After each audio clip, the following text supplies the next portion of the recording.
Passion our purpose, profit our pain. I don't want my name to ever be in vain. A life full of substance is the only thing that will remain the same. Millennial thoughts.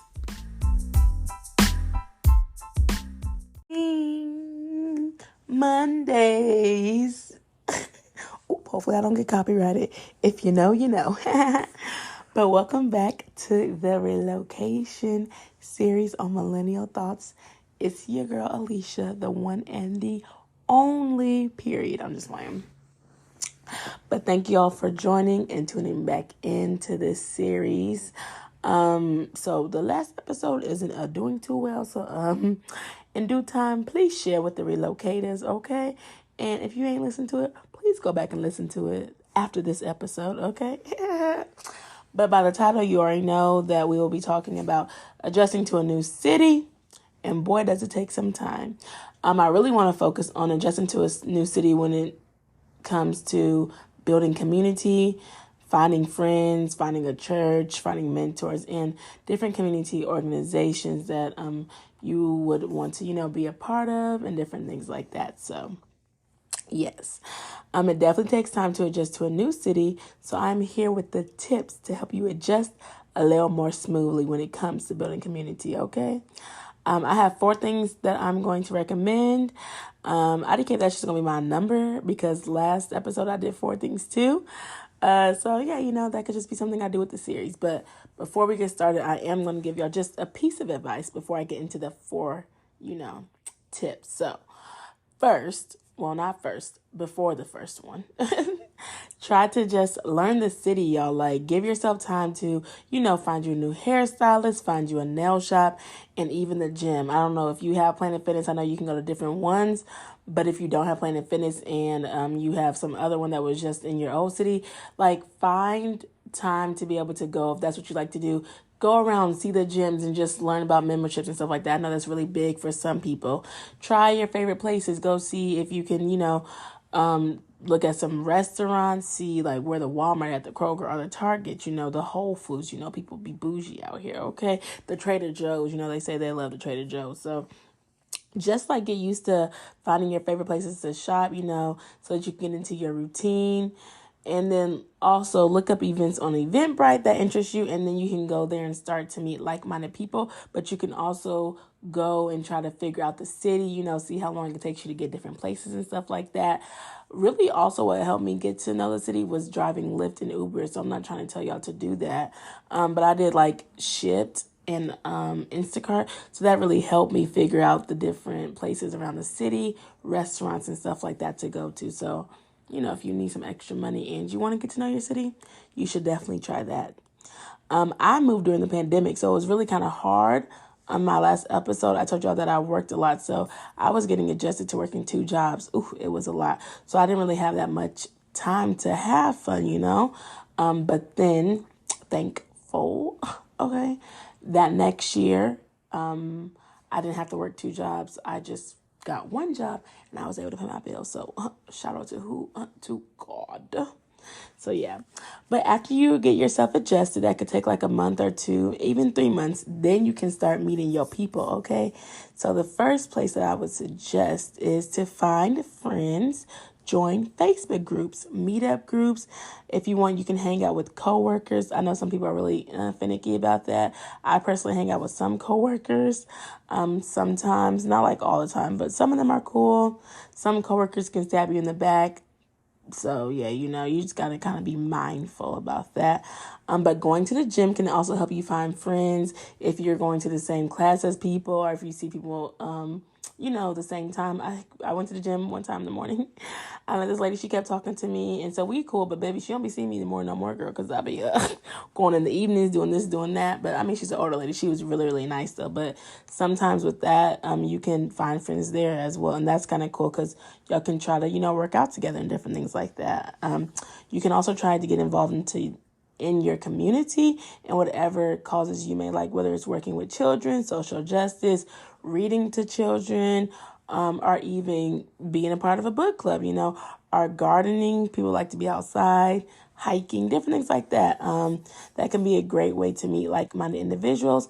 And meetup definitely has a lot of different categories that you can find events in. So I would also suggest that. And Facebook also sends a lot of events when you like something. They'll be like, oh, this is going on in your area. So if you want to change like your location, so you can get, recommendations to events, that would be great too. Second, if you are a person of faith, you can look for a church. And finding a church could be a way to build community. You go there every Sunday, every Wednesday, and different things like that. But it really could also be hard to find a church. It just be so many different churches around the area.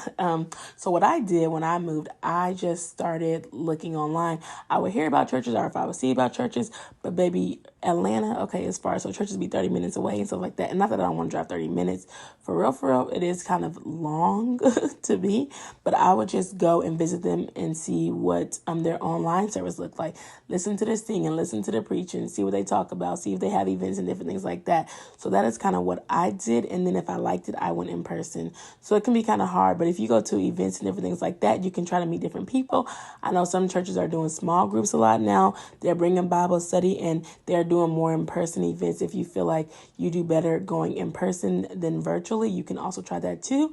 And then just take some time, like what I be saying, as coworkers, that if they talk about church and stuff like that, or literally you can see all the churches when you drive.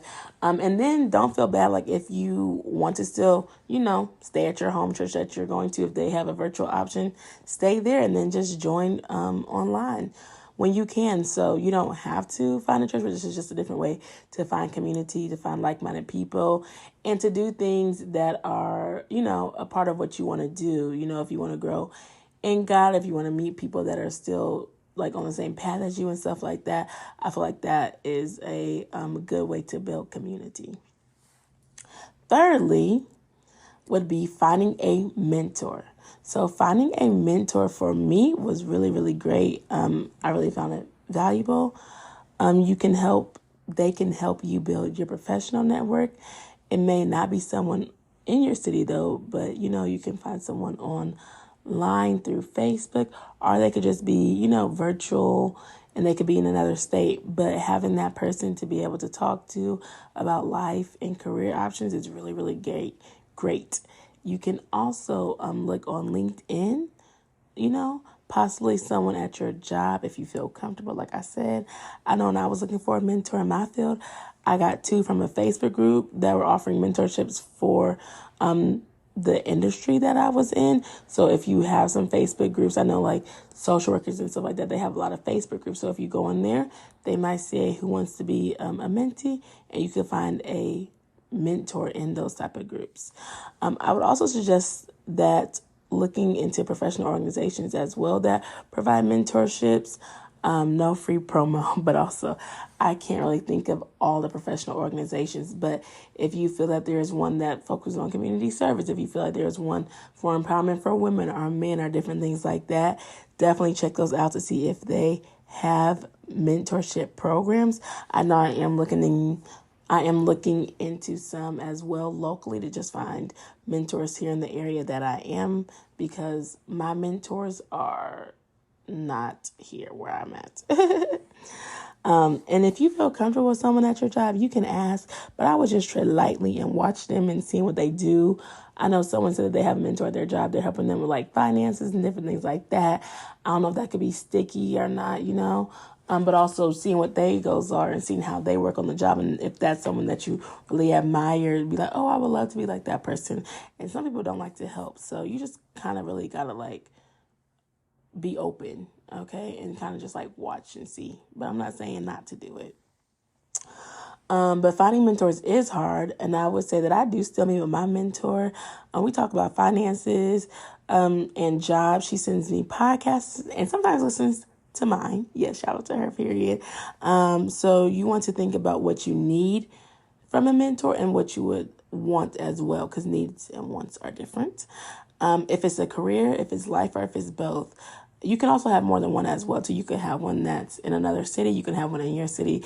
So just thinking about what you want a mentor for. Do you want them to help you, like coach you, like finding a job? Or do you feel like you need help in finances, or if you have health goals or something like that? Like just think about what you want in a mentor and then try to go and find the best ways to meet that person that you're looking for.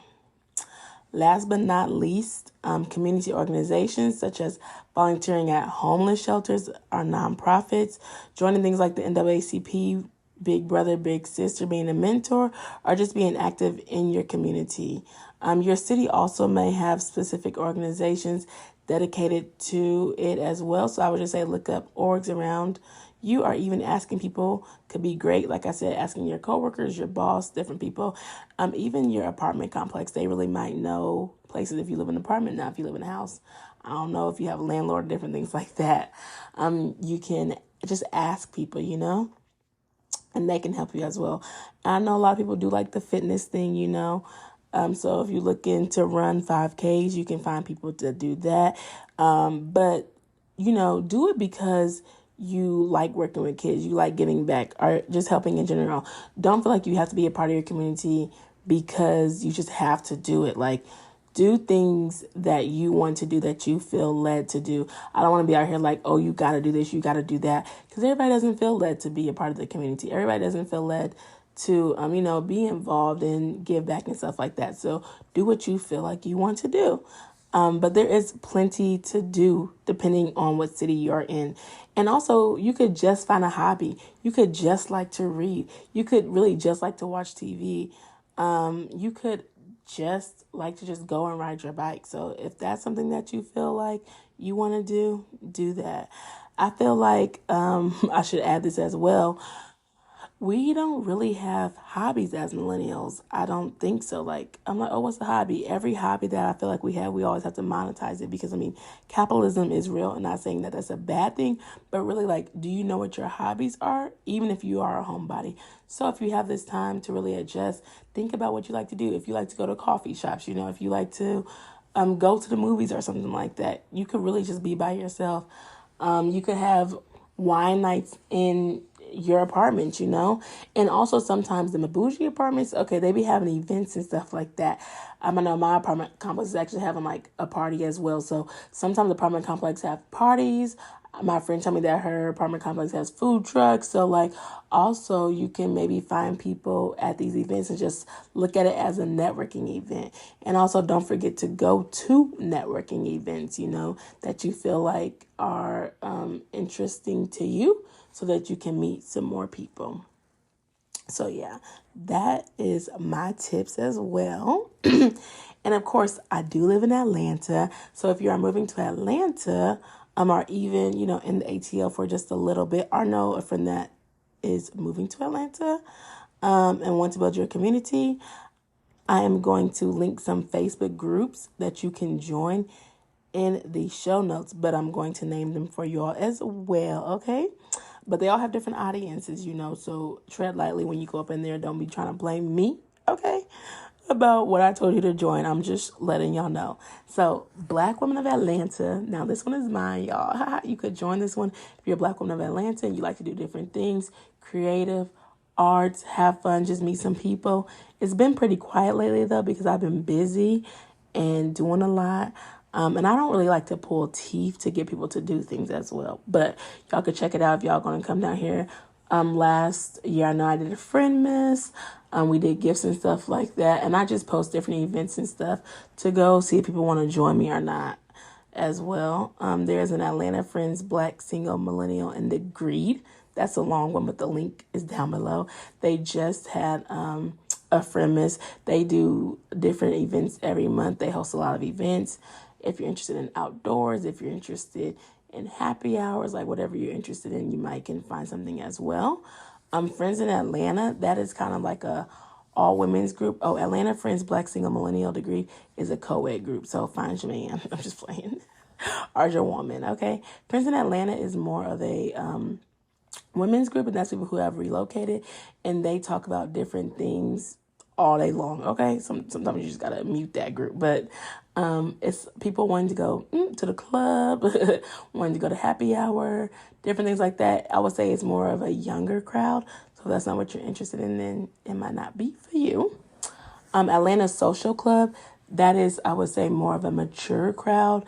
Like, they do different events, they hang out, and you can kind of just find whatever you want. Like if you like karaoke, if you just want to go to happy hour, if you like trivia, like there's a lot of different people. And I would say that this is like multiracial as well too. This is like white, black, Mexican, all that. And Friends in Atlanta, I would say, is more like black women. So yeah. Boss besties, that's like if you are a business owner, entrepreneur, they talk in there, they give out tips, you can share your business and different things like that. Living in Atlanta is just everything. You just will figure out what goes on living in Atlanta. And they post different events and stuff like that. I haven't really been to one of their events, but they post different events that are going on around Atlanta. Friends of Atlanta is kind of just like Friends in Atlanta, basically. It's just people who just want to get together, hang out, and have fun. Atlanta and Chill, it's a mixed co-ed crowd as well, too. I haven't really been to any of their events, but if you like to chill, you like to be in Atlanta, you can go and, check out that group. Flip the Zip Atlanta is really good because that is what helps you with your questions for relocating. If you're like, oh, help me find an apartment, or I'm looking for a job. They talk about all the different things like that, and it's specific to Atlanta. So you can go through and look at all the questions that's been asked. You can ask a question as well, and they're really pretty nice. Sisterhood of Atlanta is definitely just women who want to build a sisterhood in Atlanta. So I think they kind of like talk a lot more. They don't really like plan events, different things like that. You can kind of just hang out with whoever you meet on there. So, that's your judgment, okay? And then if you just have questions about relocating, there's a group called Flip the Zip. I'm also going to put that in the link. And so that's just like flipping the zip anywhere. And then there's different Facebook groups for any city that you want to go to. So hopefully you all like this episode. Thanks so much for listening. Make sure you check out the description, okay, to download the relocation expense tracker. It's going to be in there. And you can also book a relocation consultation with me. Also, don't forget to check out the first episode of the series, which is the 4 tips before you relocate to a new city. And after this episode, next week, we'll be talking about if you should move out of your hometown, my 2-year review of Atlanta, dating culture shock, and more. Okay? The icks of relocating. As always, follow us on social media and have a great week. I'll leave y'all with some words of wisdom from my favorite, mom of the world in Tab's voice. If you can't have a good week, don't you dare mess up someone else's. Talk to y'all next week.